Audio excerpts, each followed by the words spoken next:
Hi అండి. ఏదైతే తెలంగాణకు సంబంధించి అవార్డులు ఇద్దామనుకున్నారు కదా! ఫిల్మ్‌కి సంబంధించి రేవంత్ గారు. దానికి కాపోతే సినిమా ఇండస్ట్రీ అంత ఆశించిన స్థాయిలో వాళ్ళ దగ్గర నుంచి రాలేదు.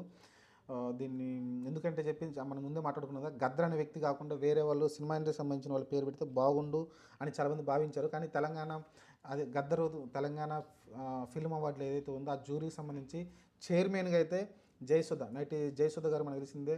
ఒకప్పుడు ఆమె సినిమాలో చాలా యాక్టివ్ ఉంది. ఇప్పుడు కూడా యాక్టివ్‌గానే ఉంది. చాలా క్యారెక్టర్ ఆర్టిస్ట్‌లు కూడా చేస్తుంది అమ్మగా. చాలా సినిమాలు అయితే చేస్తూ ఉంది. చాలామంది హీరోలకు కూడా. ఆమెనైతే ప్రకటించారండి ఈ చైర్మన్‌గా అయితే. ఈ జ్యూరీకి సంబంధించిన 15 మంది ఎవరైతే ఉంటారో అందరికీ హెడ్‌గా అయితే ఆమె ఉంటుంది.